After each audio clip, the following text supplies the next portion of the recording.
Hey guys, welcome back to B computer. एक बार फिर से स्वागत करते हैं। चलिए हम आज ऑर्गेनिक रिएक्शन पार्ट 2 बताने वाले हैं, जिसका थीम है so easy but with me बीजी।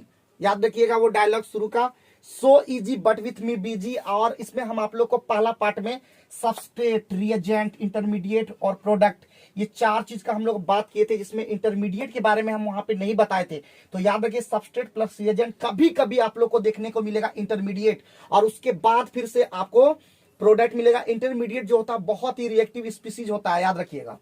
अब इंटरमीडिएट के अंदर में आपको चार टर्म याद रखिए, 4 से 5 टर्म आपको याद रखना होगा, जिसमें मेनली कार्बोकेटाइन, कार्ब एनायन और फ्री रेडिकल आपको याद रखना होगा। इसके साथ ही साथ आपको कार्बिन और नाइट्रिन भी दिमाग में रखना है। बट आप लोग को अभी फिलहाल ये 3 चीज का हम लोग बात करेंगे, कार्बोकेटाइन, कार्बो एनायन और फ्री रेडिकल्स।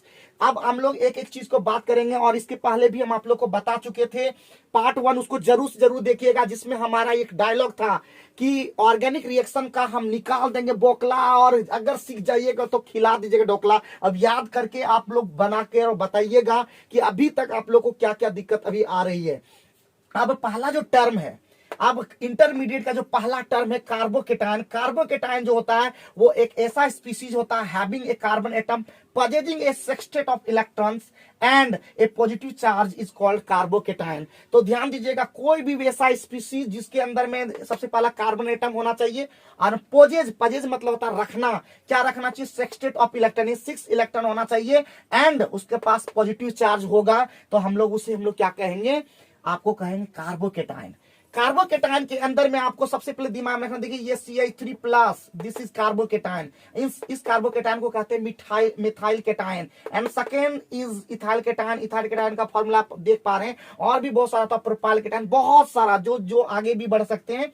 एक चीज दिमाग में रखिएगा, carbocation are highly unstable and reactive species. Carbocation are highly unstable and reactive species को याद रखना है, ये बहुत ज्यादा अनस्टेबल होता है। और जानते हैं कि अनस्टेबल चीजों में ही अटैक होता है। जब तक अनस्टेबल नहीं होगा अटैक नहीं होगा। कोई स्टेबल है तो आप उस पर अटैक नहीं कर सकते हैं। तो हाईली अनस्टेबल होता है और रिएक्टिव स्पीसीज होता है। आप लोग कमेंट करके जरूर बताइए कौन सा चीज आपको टफ लगता है इस चीज के अंदर में, ताकि हम आपको ऑर्गेनिक रिएक्शन का एक एक चीज हम आपको एकदम नॉर्मल कर दें, एकदम इजी कर दें, एकदम इतना इजी कर दें, क्योंकि हमारा डायलॉग है so easy but with me busy. आइए बात करते हैं ऑर्डर ऑफ कार्बोकेटाइन। पहले कार्बोकेटाइन बहुत तरह के होते हैं, primary carbocation, secondary carbocation, tertiary carbocation, आप लोग को याद रखना है।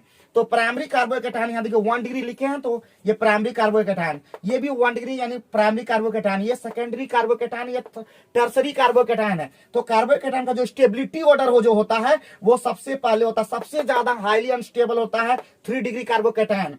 उसके बाद होता है आपका सेकेंडरी कार्बोकेटाइन, और सबसे जो स्टेबल ज्यादा होता है वो होता है प्राइमरी कार्बोकेटाइन। आप लोग इसे अभी तक इतना बता रहे हैं, आप लोग कंप्लीटली इसको अच्छे से समझिए, और कहां पे अभी भी दिक्कत लग रहा है जरूर बताइए। सेकंड वीडियो, थर्ड वीडियो में हम लाएंगे आप लोग के लिए कार्बो एनायन एंड फ्री रेडिकल। तब तक देखते रहिए, लिखते रहिए, होशियार बनिए। एक बार फिर ठान लिए कुछ करने का तो नहीं रुक जाने का।